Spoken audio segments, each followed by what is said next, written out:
have we been able to have economic independence all this while? And I'm not too sure. And that's where you're having a little confrontation with that question about the economy.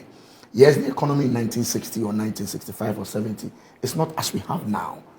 Obviously, there has been some improvement. Yeah. But looking at the time lag, I think we could have done more than what we've done now.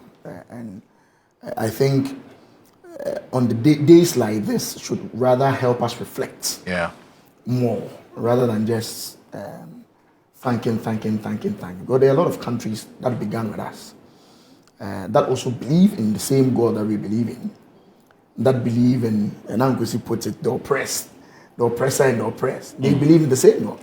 But I'm sure they have moved way higher. Just yesterday, and I know Kwesi is not always happy when it comes to World Bank. We approved another $360 million World Bank facility. Yeah. We're talking about the economy. Yeah. But this clearly tells you the kind of reliance we still put on other people in order for our economy to be stable. Just yesterday, on the 1st of July, the significance of the independence was brought to bear in Parliament when we had to approve a loan facility of $360 million. And the idea of the loan was to support our budget. If after all these years, after the independence, we still have to rely on other people to balance our budget, then there's a problem. Then it means there's more lessons to be learned rather than just prayer. There's more lessons to be learned about our independence than just prayer. So let's see how it goes. You don't think that prayer has a role in this $360 million we're getting? You don't think prayer has a role in that? I'm talking about Is it just the significance of the July 1st. I understand that. Which was predominantly a call for independence. Yes, true independence. True independence. And I'm saying that if after all these years, we are still back, Uncle Kwesi's point that he made in the argument he was having with you about we're not making progress. Yes, we have made progress, but clearly we've not gotten to a stage where the significance of the independence can be felt. Right. We still have to rely on other people. Right. Is it moral? Yes, sir. I remember when the value of the cedi started falling. Yes. And then it got to a very dramatic turn and so on. And one of these archbishops actually prayed a prayer, very powerful prayer, command the cedi to rise and so on. Do you remember? Yeah. Did the cedi rise? No. The cedi began to rise only when the gold board was established and it sold a substantial amount of our gold for dollars in order to shore up the cedi. They're commanding the cedi to rise. What is it? Absolutely nothing. You understand? But Moro, just before you get me wrong. Yes, sir. There are many things in religious history, many things that I admire and use in my life. You understand? For example, the emergence of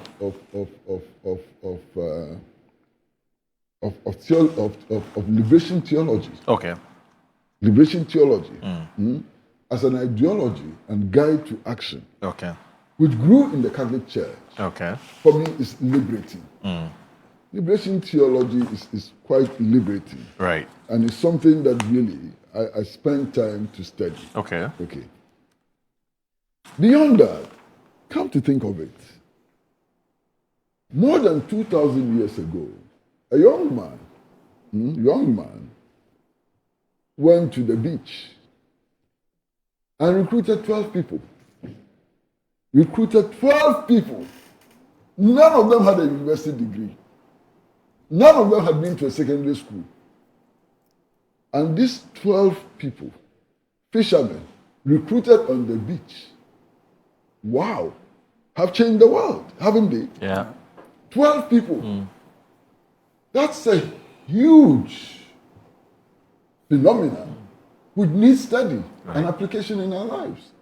If 12 people who had not gone to secondary school, had no university degree, there was no professor amongst them, can change the world to the extent that they have changed the world in 2,000 years, then there is something in human ingenuity which we can exploit. That there's something about mobilizing people. You understand? There's something about development of a core to lead a certain progression. And I admire that in religion. There are many things that I admire in religion. Right. For example, I read the Quran. And what is amazing, for me, really amazing, is that long before scientists came up with the theory of the Big Bang, the Quran had established that this whole universe came out of a spark of energy. So this is one area where religion was ahead of the scientists. Right. So it is something that I study. I'm trying to understand how those who wrote the Quran could figure out that the universe came from an energy source when the scientists were still preoccupied with the science of evolution. Right. You understand? So don't get me wrong. There are important, significant things in religion that we can learn, that we can use to move forward, and so on. But when it all gets reduced to prayer and so on, then there's a problem. Okay. Because I know that Hitler prayed. Yes. And I know that Netanyahu prays. Yes. Yes. Donald Trump prays seasonally, and so on. So if you get it just reduced to prayer, my goodness, you are making a terrible mistake. Okay. All right. Moro, just yesterday also some few things. Maybe it just did not catch the attention of the Ghanaian people. Right. VAT on non-life insurance started yesterday. Yes. 15%. Yes. And then... we'll get there. Oh, no. I just wanted to remind... it's just a reminder. I'm reminding, maybe we forgot, maybe the consumer, our viewers have the thing is, they say, he who feels it knows it. I said yesterday. Yes. It kickstarted. Okay. 15% on non-life. Yes. Don't forget that there are some 6% levies on it already. Yes. So it's effective 21%. Yes. Yesterday, yes, diesel went up by 5%. Okay. Petrol by 2%. Okay. It kickstarted yesterday. Okay. All right. Yesterday, electricity tariffs went up by 2.45%. Yes. Yesterday. Yes. I'm just trying to remind people. Thank you, sir. Yesterday, yes, 7% yes, VAT, excise tax, yes, on all plastic products. Okay. Kickstarted yesterday. Okay. Yesterday was very significant. It looks like but it looks like Collins. I've not said so. No. Please, I want to understand why Collins. Kwesi, I've not said it's a bad thing. Collins, I was just the imposition on tax on plastic products. Is it a bad thing? Kwesi, I just didn't mention plastic. I gave. But you included it. Yes, it's part of. I'm just telling Ghanaians what happened yesterday, apart from the prayer. Okay. So whilst we were praying to God for economic development, thanking God, there was also a 21.9% VAT on non-life insurance. Yes. It happened yesterday. Yes. There was a 5% increase in diesel. It happened yesterday. There was a 2% increase in petrol. It happened yesterday. Yes. There was a 2.5% electricity tariff increment. It happened yesterday. There was a 7% increment on plastic products. It happened yesterday. But you were the one. Just a reminder. Yeah, that's fine. But you were the one who said that. Just a reminder. I'm just informing so that maybe the prayers does not confuse the Ghanaian people that whilst you were praying, these ones have also kick-started. Yeah, but you were so now when you insure your house, if you have a business and you insure the shop, it has gone up by 21%. Please, just a reminder. Please don't question your own fidelity to the religion that you claim to uphold. I'm a Christian. Yes. But at the same time, you're saying that maybe the prayers will confuse us. Prayers no. You Christians, I'm just saying that prayers can confuse. Maybe it took the attention off the Ghanaian people from what was happening also on the economic front. I'm just reminding Ghanaians. It's instructive. It's not instructive. I'm a Christian. I am a Christian. I'm claiming that prayers am a Christian. Can confuse. I am saying that whilst we were praying yesterday. This is the level of your Christianity. No, I'm saying that whilst we were praying yesterday, Moro, whilst the president and all the religious bodies were at the state house praying, Moro, maybe you forgot Yes. that your premium on your insurance Yes. has gone up by 21%. No, we haven't. You haven't. You have not forgotten. No. We'll And the talk prayers about it. confuse people. No. You have not forgotten. The press can't confuse. They can't confuse me. No, they can't confuse me. Some people. Oh, maybe it took the attention. No, it hasn't. It took your attention. So I'm just So reminding.